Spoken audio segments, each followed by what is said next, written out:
ala almu'minina walmu'minat, Mwenyezi Mungu jalla jalaluhu atawasamehe waumini wa kiume na waumini wa kike.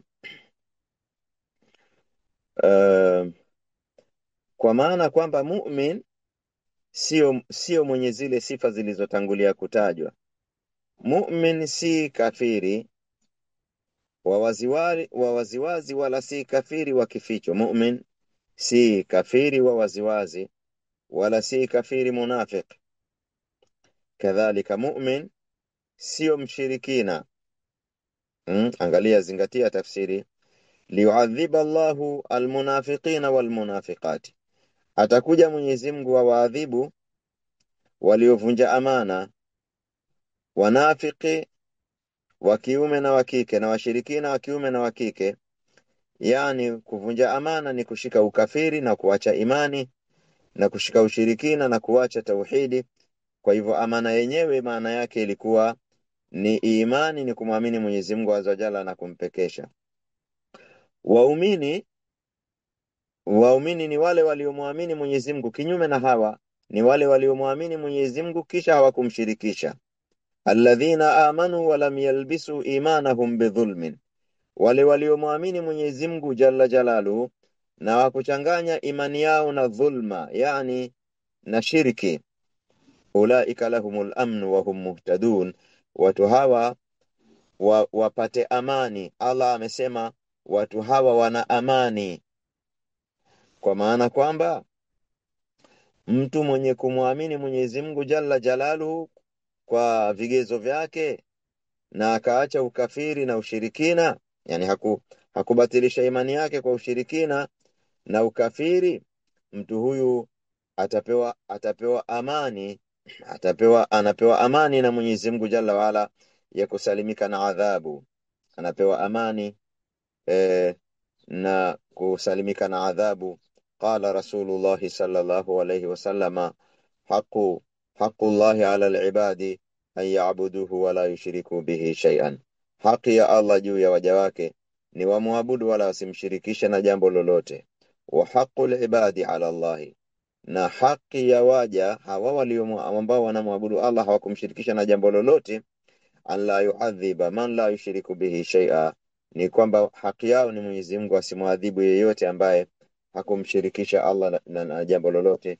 Ndio maana akasema wayatuba Allahu ala almu'minina walmu'minati, Mwenyezi Mungu jalla jalaluhu atakuja wasamehe waumini wa kiume na waumini wa kike. Kwenye hiki kipengele cha wayatuba Allahu ala almu'minina walmu'minati kuna bishara nzuri sana, kuna bishara mbili kubwa sana nzuri sana. Bishara ya kwanza ni kwamba Mwenyezi Mungu jalla jalaluhu atawasamehe waumini watakapokuwa wamefanya makosa mengine kinyume na ukafiri na shirki, wako katika ahadi ya kusamehewa na Mwenyezi Mungu jalla jalaluhu. Nukta hii ni kama inafanana na kauli yake Mwenyezi Mungu jalla jalaluhu aliposema, intajtanibu kabaira ma tunhauna anhu nukaffir ankum sayiatikum wa nudkhilkum mudkhalan karima, ikiwa mtajiepusha na madhambi makubwa makubwa. Sasa madhambi kuna makubwa makubwa na kuna madogo dogo. Ikiwa mtajiepusha na madhambi makubwa makubwa, tutakusameheni madhambi madogo madogo. Wa nudkhilkum mudkhalan kariman, na takuingizeni katika eneo tukufu. Mu'min akifariki, akiingizwa katika kabri lake, huwa sisi tunaliona ni kabri, lakini fil haqiqa huwa mudkhalun karimun. Hiyo ni uingiaji wa kuingia katika eneo ambalo ni VIP. Qala sallallahu alayhi wasallam, Mtume sallallahu alayhi wasallam anasema, alqabru imma rawdatun min riyadil jannati wa imma hufratun min hufari nirani, kaburi ni linaweza likawa ni kiwanja katika viwanja vya peponi kwa mtu mwema, na linakuwa ni shimo katika mashimo ya motoni kwa mtu mbaya. Kwa hivyo mtu mwema ameahidiwa msamaha na Mwenyezi Mungu Jalla Jalaluhu kwa kuwa amejitahidi katika mambo ya kheri. Kwa hivyo bishara hii ni kwa sababu ya kujitahidi kwake katika mambo makubwa ya imani na kuepuka madhambi makubwa ya ukafiri na ushirikina. Wayatuba Allahu ala almu'minina walmu'minati, Allah atawasamehe waumini wa kiume na waumini wa kike kwa sababu ya hiyo imani, kwa sababu ya imani na kuepuka shirki. Ndio maana Mwenyezi Mungu Jalla Jalaluhu amesema katika aya nyingine kwamba aliwafundisha waumini waseme rabbana innana sami'na munadiyan yunadi lil-imani an aminu bi rabbikum fa amanna faghfir lana dhunubana wa kaffir anna sayiatina. Mwenyezi Mungu, sisi tumemsikia mlinganiaji yani mtangazaji na muhitaji anaita kwa sauti na kutangaza an aminu bi rabbikum, kwamba muaminini Mola wenu. Huyu anaweza kuwa ni nabii ama mrithi wa nabii. Ni bishara iliyoje kwa watu ambao wamewarithi manabii katika kuwaita watu kwenye dini ya Mwenyezi Mungu Azza wa Jalla, kila mmoja kwa nafasi yake. Kuna mtu mwingine anaita kwa sauti yake na elimu yake. Kuna mtu mwingine anaita kwa kumwezesha huyu mwenye sauti na mwenye elimu. Kajenga madarasa, kajenga msikiti ambapo patafanywa da'wa. Kwa nini hata kuweka vocha? Yani kuna watu wamelipia hii Zoom, kuna watu wanalipia hizo microphone za msikitini, kuna watu wanalipia vifurushi mbalimbali kwa ajili ya kupeleka da'wa hewani. Hawa wote ni walinganiaji. Rabbana, hakika Mola wetu, inana, hakika sisi, sami'na, tumemsikia, munadi yani yunadi, mlinganiaji ambaye analingania. Ndugu zangu katika imani, kabla sijaendelea naomba muwe mnanisikiliza kwa makini.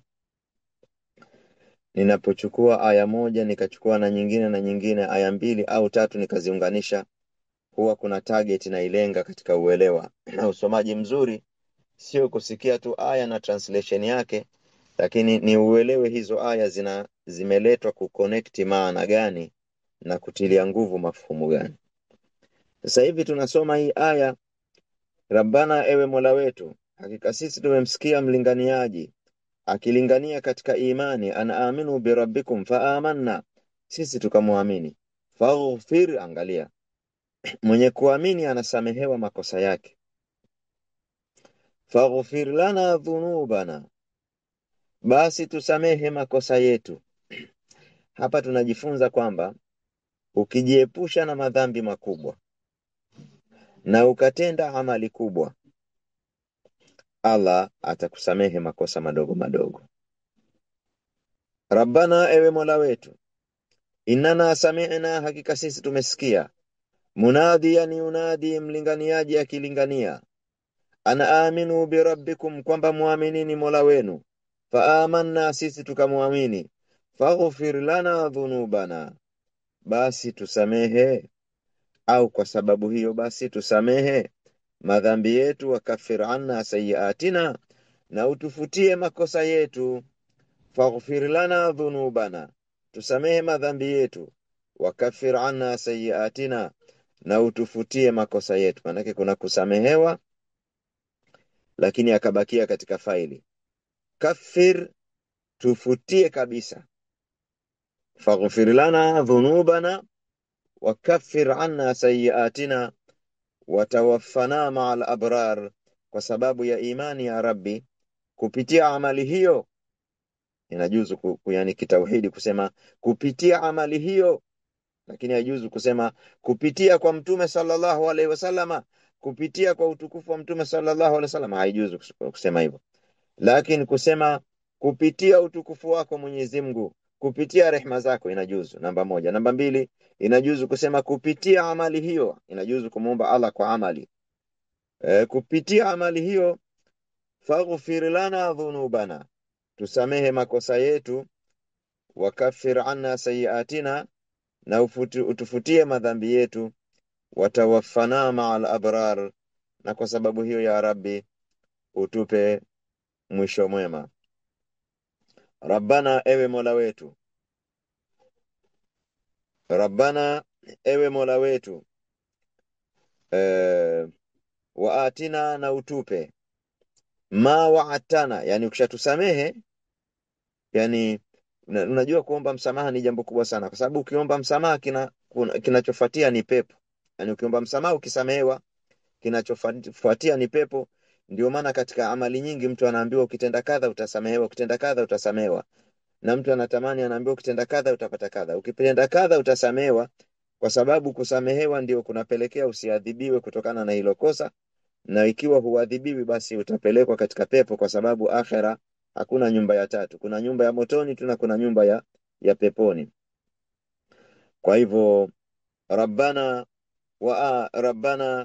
ewe Mola wetu, waatina ma wa'adtana, tupe yale ambayo umetuahidi, ala rusulika, kupitia wajumbe uliowatuma. Muumini hapa katika kumwomba Mwenyezi Mungu Azza wa Jalla anataja nukta mbili kinyemela. Ni kama vile, ndugu zangu wanadarasa, nimeona suala la kuchunga ahadi ni suala la nature. Hivi vinazungumzaga mara nachomoka naenda kwenye kipengele cha pembeni, lakini yote ni maalumati. Suala la kuchunga ahadi ni suala la nature.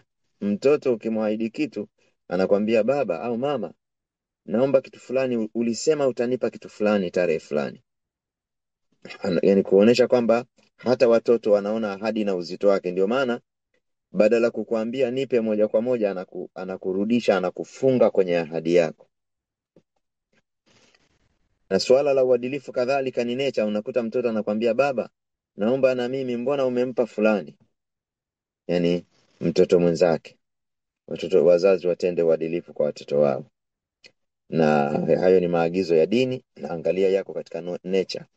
Kwa hivyo waumini hapa wanamuomba Mwenyezi Mungu Azza wa Jalla kwa kumwambia, wewe si ulituahidi? Kwa hivyo usivunje kiaga chako.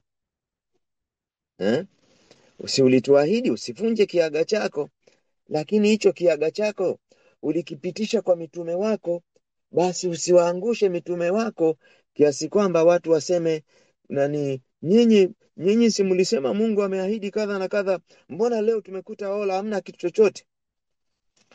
Kwa hivyo wanamuhamasisha Mwenyezi Mungu Jalla Jalalu kutekeleza ahadi yake. Rabbana, ewe Mola wetu, waatina, na utupe, ma wa'adtana, yale ambayo umetuahidi, ala rusulika, ulitoa ahadi lakini uliipitishia kwa mitume wako. Kwa hivyo usijiangushe mwenyewe ya Rabbi hadhi yako kwa kuvunja ahadi yako, na Allah hayuko hivyo. Wala usiwaangushe wale ambao walikuja wakapiga debe wakasema mkifanya kadha mtapata kadha ya Rabbi. Na mimi ninasema ya Rabbi, usiniangushe. Hawa watu wangu wanaonisikiliza, haya ninayowaambia, waje wapate zaidi ya vile ambavyo wao walifikiria, ili iwe haukuvunja ahadi yako ya Rabbi, wala hukutuangusha sisi ambao tunafikisha, kwa kuwa wewe umetutuma.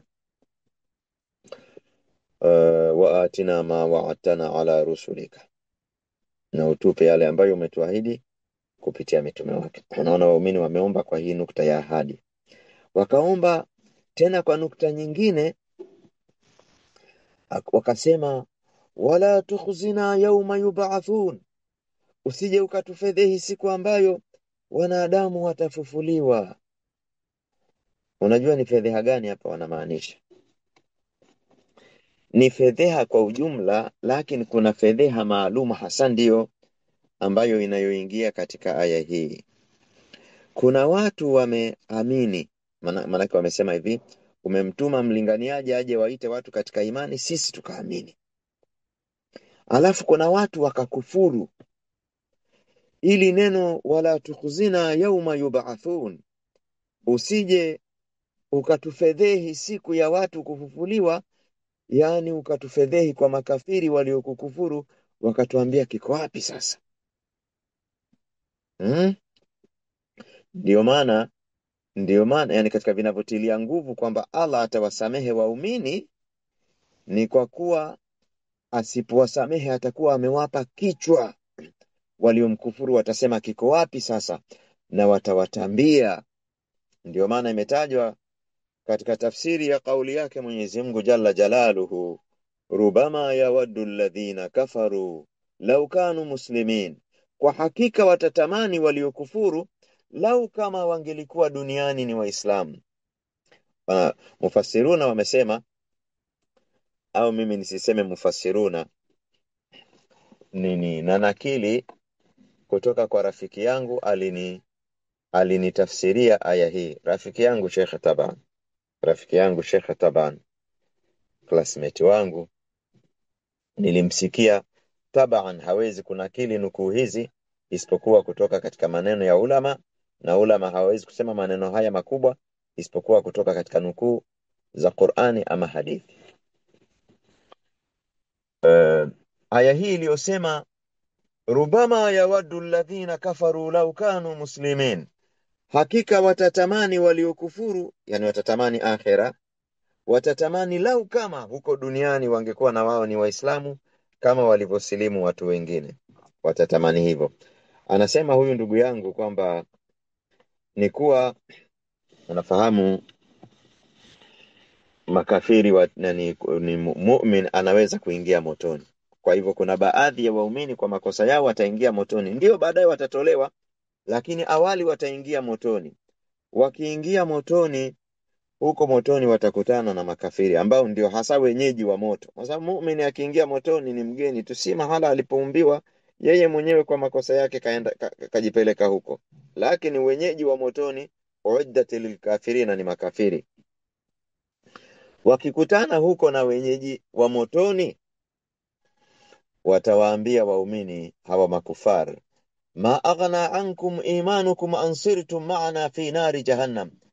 Nakumbuka kwa lafudhi hii kabisa rafiki yangu ananiambia, ma aghna ankum imanukum ansirtum ma'ana fi nari jahannam, haijakusaidieni imani yenu kwa kuwa mumekuwa ni pamoja nasi katika moto wa jahannam, pamoja nasi tuliokufuru ambao tukushika imani, nyinyi imani yenu haijakusaidieni chochote. Wakati huo Mwenyezi Mungu Jalla wa Ala atashikwa na ghira. Kwa nini waumini wangu wawe sawa na hawa, na hawa watambie hawa? Atawatoa waumini motoni na ataenda kuwasafisha na atawaingiza katika pepo. Baada ya walikuwa ni watu wa motoni, wakiingia peponi wataitwa ni utaqaur rahmani. Hawa ni walioachwa huru na Mwenyezi Mungu, wamepata msamaha wa Mwenyezi Mungu, wametoka gerezani kwa msamaha wa Mwenyezi Mungu Subhanahu wa Ta'ala. La ilaha illa Allah. Kwa hivyo Allah Subhanahu wa Ta'ala anakataa kuwafedhehi waumini kwa kuwaweka katika fungu moja la adhabu na wale waliomkufuru. Kwa hivyo waumini wanaposema wala tukhzina yauma yub'athun, usitutweze na kutufedhehi siku ya kiyama ambayo viumbe watafufuliwa, yani usitufedhehi kwa ujumla, lakini hususani kwa kutuweka fungu moja na wale waliokuasi katika adha. Kama vile waumini wanasema, ya Rabbi, watu wengine si walikukufuru sisi tukakuamini. Ya Rabbi, watu wengine hawakuswali sisi tukaswali. Ya Rabbi, watu wengine walitaladhadhi, walienjoy kwa madhambi, sisi tukajinyima hiyo enjoyment ya madhambi ya Rabbi kwa sababu ya kutaka enjoyment ya peponi. Wala tukhzina yawma yub'athun yawma la yanfa'u malun wala banun illa man ata Allah biqalbin salim. Wala usitudhalilishe siku ambayo watafufuliwa, siku ambayo haitanufaisha mali na watoto ila yule aliyekuja kwa Mwenyezi Mungu Subhanahu wa Ta'ala na moyo uliosalimika. Nitarudi katika ile aya ambayo inazungumzia amana, lakini hapa pia kuna mchepuo mzuri wa kimaana katika mafundisho ya dini. Mwenyezi Mungu Jalla Jalaluhu aliposema yauma la yanfa'u malun wala banun, siku ya kiyama haitanufaisha mali wala watoto. Maana yake ni kuwa hapa duniani wakati mwingine unaweza kuwa una kesi kubwa kabisa, una janga kubwa, ikaja mali yako ikakukomboa, ukatoa pesa, ukalipa faini, ukatolewa, ukatoa pesa, ukatoa rushwa, ukatolewa katika hatia, makaratasi yakageuzwa. Mtu anaweza akanufaishwa na mali yake hapa duniani, haijalishi amenufaishwa kwa njia za sawa au sio kwa njia za sawa, lakini amenufaishwa na mali yake. Wakati mwingine mtu ananufaishwa na jamaa zake, watu, kampani yake, hususan ni watoto. Lakini Allah hapa anasema siku ya kiyama, yauma la yanfa'u malun wala banun. Mali zako unajua uliachana nazo lini? Ulipoingizwa kaburini kwako, magari yako yaliyokubeba yalirudi, na jamaa zako na watoto wako na wake zako nao hawakuingia pamoja nawe kaburini. Umeingia kaburini na mali zako na moyo wako. Yauma la yanfa'u malun wala banun illa man ata Allah biqalbin salim. Hapa kwenye kipengele illa man ata Allah biqalbin salim, ila aliyekuja kwa Allah na moyo uliosalimika. Nimemsikia shekhe mmoja, na maneno haya sio mageni, na yarudia kwenu. Nimemsikia shekhe mmoja akitafsiri maneno haya, nikayapenda mpaka nikampenda na shekhe mwenyewe. Anasema taswira yani maneno haya ukiyapeleka kwenye picha, ukapiga picha, imagination, ukaimagine, anasema huyu mtu ni kama yani aliyekwenda kwa Mwenyezi Mungu Jalla Jalaluhu akiwa ameutoa moyo wake, akaubeba mikononi mwake, akampelekea Mwenyezi Mungu Jalla Jalaluhu, akamwambia ya Rabbi, si unaona moyo wangu haukubeba ukafiri wa kukufuru wewe? Ya Rabbi, moyo wangu si unauona haukubeba shiriki ya kukushirikisha wewe? Ya Rabbi, moyo wangu haukubeba kudharau dini yako, moyo wangu haukubeba kuwadharau watu wa dini yako ya Rabbi, moyo wangu haukubeba kuwadharau watu ya Rabbi, moyo wangu haukubeba kibiri ya Rabbi, kuwaringia waja wa Mwenyezi Mungu Subhanahu wa Ta'ala. Moyo wangu ya Rabbi haukubeba kificho kibaya cha kuwakusudia mabaya watu wako ya Rabbi.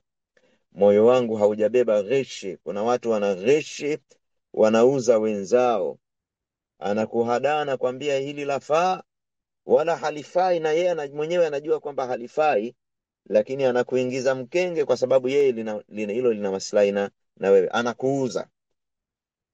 Huyo ni mtu ambaye moyo wake hauko salama. Nikapenda tafsiri ya shekhe, yani mtu huyu ameubeba moyo wake, fatarahahu baina yaday Allah, akauweka mbele ya Mwenyezi Mungu Jalla Jalalu. Faqala ya Rabbi, akasema ewe Mola wangu, hadha aghla ma amlikuhu, hiki ndio cha thamani kabisa katika vile nilivyonayo, moyo wangu. Faf'al bihi ma shi'ta, ufanye utakavyo, uchunguze ya Rabbi. Ndio moyo huu utakuwa una mapungufu ya kibinadamu, lakini umeitwa umesalimika kwa sababu umesalimika na maradhi yaliyo makubwa. Tukisema huyu mtu ni mzima, ndugu zangu, haimaanishi kwamba hana ugonjwa kabisa, lakini sehemu ya uzima ni kubwa. Huo ndio moyo wa mu'min atakaporejea kwa Mola wake siku ya kiyama. Kwa hivyo Mwenyezi Mungu Subhanahu wa Ta'ala siku ya kiyama atakuja waadhibu makafiri, na atakuja awaadhibu washirikina, na atawasamehe waumini wayatuba Allahu ala almu'minina walmu'minati. Nilisema yani hapa wayatuba Allahu ala almu'minina walmu'minati kuna nukta mbili. Nukta ya kwanza, Mwenyezi Mungu Azza wa Jalla atawasamehe waumini, atawasamehe makosa madogo madogo kwa sababu ya imani yao. Kwa hivyo imani ni sababu ya kusamehewa. Sababu ya pili tulishaitaja katika maelezo yetu kwamba Mwenyezi Mungu Azza wa Jalla hataki kuwafananisha hawa na hawa. Afanaj'alu almuslimina kalmujrimina ma lakum kaifa tahkumun, hivi tuwafanye waislamu ni kama wale waliomkufuru Mwenyezi Mungu Jalla Jalalu? Ndiyo maana imekuja katika sura gani ile? Katika sura gani ile? Nasema maneno yenyewe yameanzia, yanasema watu wabaya watamuomba Mwenyezi Mungu Jalla wa Ala fursa nyingine warudishwe duniani. Rabbana, ewe Mola wetu, turejeshe tena duniani tukatende matendo mema.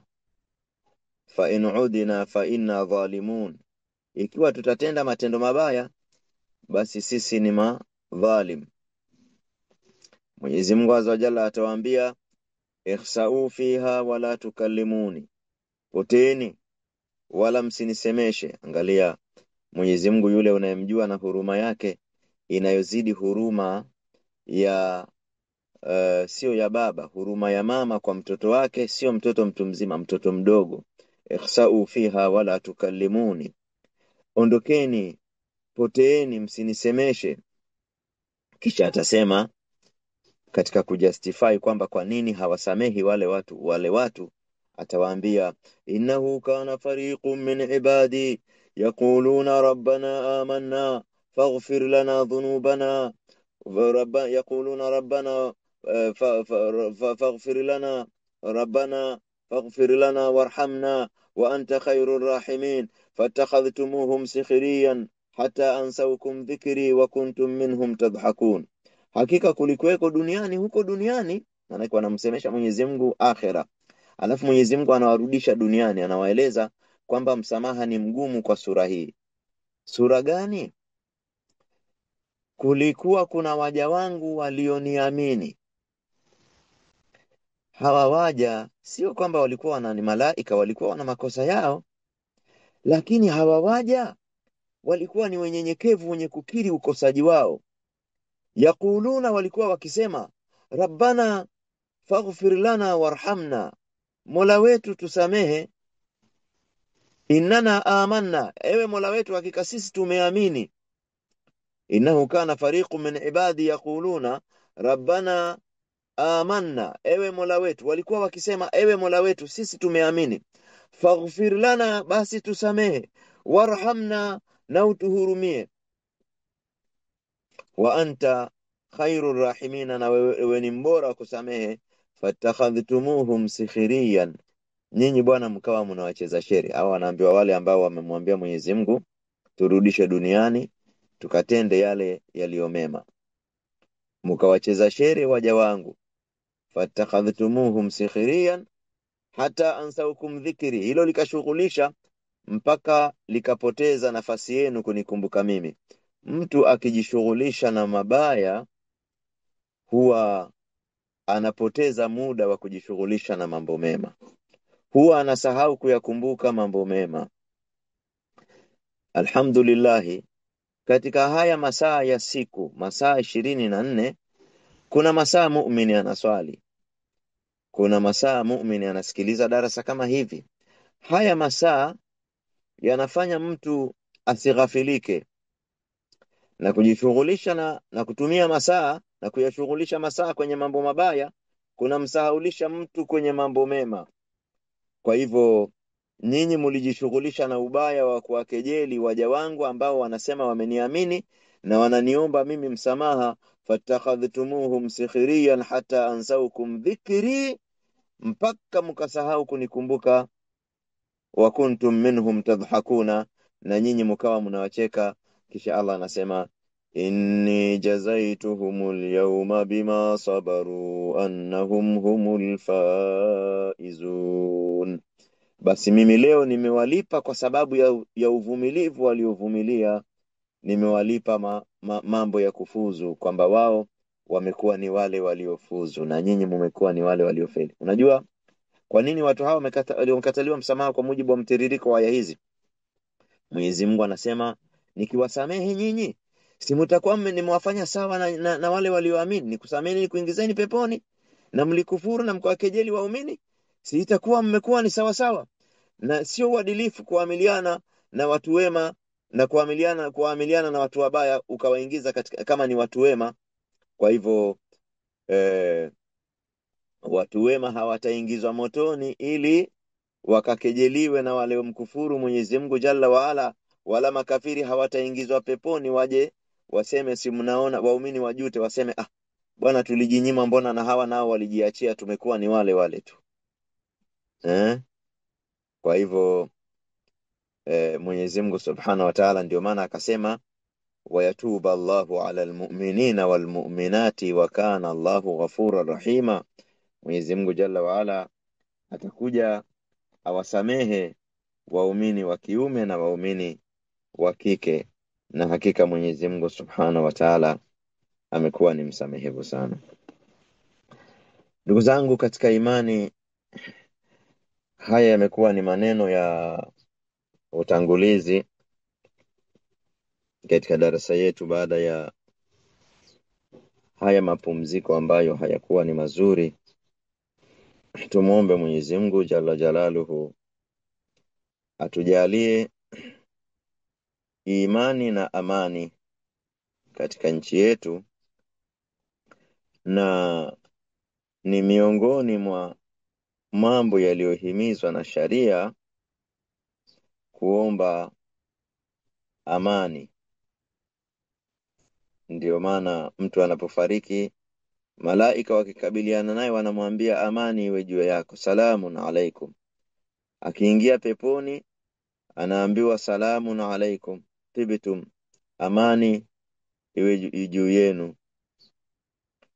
Salamun min rabbin, Mwenyezi Mungu Azza wa Jalla mwenyewe anawatolea salamu inayoashiria amani. Waumini wakisalimiana wanasema assalamu alaikum.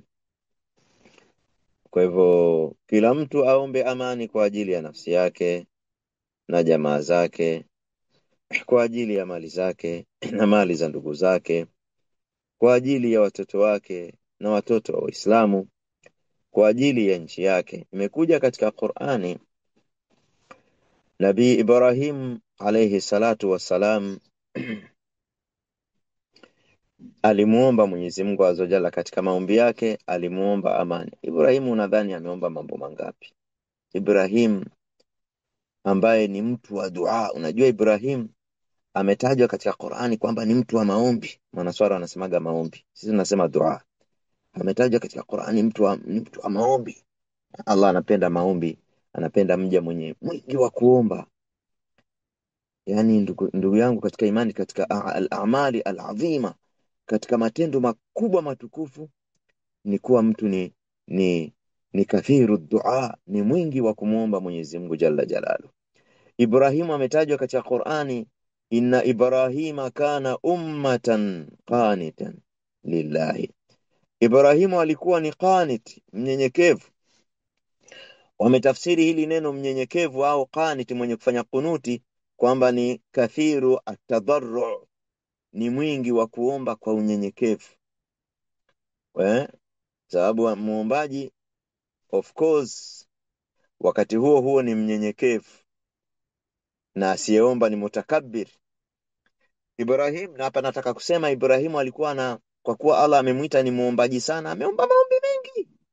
Lakini ukiona katika hayo mengi Allah ameyaacha kuwa, yani ametuacha kuwa hatuyajui, lakini akatujulisha baadhi. Ujue hiyo baadhi ni muhimu sana, na ametujulisha ili sisi tumuige Ibrahim katika hilo. Ibrahim katika dua zake aliombea watu wake aliombea nchi yake na watu wake amani, na akaombea watu wake na nchi yake riziki na upana wa riziki. Wa idh qala Ibrahim rabbi ij'al hadha albalada amina warzuq ahlahu min athamarat. Ibrahim alimwambia Mwenyezi Mungu, ujalie huu uwe ni mji wenye amani. Katika sura gani ile? Ima katika surati Ibrahim na kule katika surati al-Baqara. Taarifa hiyo katika Nabii Ibrahim ana maombi mengi, ikatajwa maombi specially haya, na ikatajwa ombi hilo moja likanukuliwa katika aya mbili tofauti. Aya moja ilikuwa inatosha, kwa sababu aya sio dhaifu. wala haiwezi kutiliwa mashaka. Akanukuu tena katika aya nyingine kwamba Ibrahimu alisema rabbi ja'al hadha albalada amina, ujalie huu mji uwe ni mji wenye amani. Kama kuna mtu alikuwa anasema haujafika muda wa kuomba amani, ndugu zangu katika imani, sisi Tanzania hatujawahi kufikia kwenye hatua hii tuliofikia hii leo. Sasa hivi tunahitaji zaidi kutekeleza amri hii ama himizo hili la kidini la kuombea nchi yetu. Ahlus Sunnah wal Jamaa wanasema ni katika mafundisho ya dini kuwaombea viongozi, Allah awatengeneze nyoyo zao ziwe na huruma kwa raia, Allah awajalie wapate washauri waliowema. Hawa wakitengenea, manufaa yao ni makubwa katika jamii. Hawa wakitengenea, manufaa yao ni makubwa katika jamii. Na kadhalika imekuja kwamba muumini ni mwenye ikhlasi na ni mkweli kwa waumini wenzake, na ni mwenye ikhlasi na mkweli kwa waumini wenzake, yani ni mwenye kuwatakia kheri ndugu zake. Ndugu zangu katika imani, mtu na aombe dua kwa ajili ya nafsi yake, kwa ajili ya familia yake. Unapotoka huko unakutana na mengi. Anapotoka mumeo ama mkeo anakutana na mengi. Wanapotoka wanao wanakutana na mengi. Unapotoka umeacha mali yako nyumbani. Unaporudi umeacha mali yako huko madukani, nyingine ziko mabarabarani. Sisi hatuwezi kujilinda wenyewe. Rabbana innana tawakkalna alaika, Mola wetu sisi tumekuegemea wewe. Fala takilna ila anfusina tarfata ainin wala aqalla min dhalika, usituachie sisi wenyewe jambo letu. Yani Mwenyezi Mungu Azza wa Jalla tunamuomba asije akasema amani yenu iko mikononi mwenu, amani yetu ya Rabbi iko mikononi mwako. Tumefikia Watanzania katika hali ambayo hata hatuwezi kuelewana. Mimi sitaki kuyazungumzia mambo haya kwa sababu nikiyazungumza tutapishana rai, na wewe ukizungumza tutapishana rai. Sasa kama hatuelewani kwenye swala nyeti kama hili ni mushkeli. Lakini Mwenyezi Mungu Jalla waala ndiye mwenye kuweza kuzishika nyoyo na kuziongoza kwenye lile la sawa. Tunamuomba Mwenyezi Mungu Jalla Jalalu atupitishe salama katika hili na amani yetu idumu, na atuondoshee vinyongo katika nafsi zetu. Sallallahu wasallam wa baraka ala nabiyina Muhammadin wa ala alihi wa sahbihi ajma'in, walhamdulillahi rabbil alamin.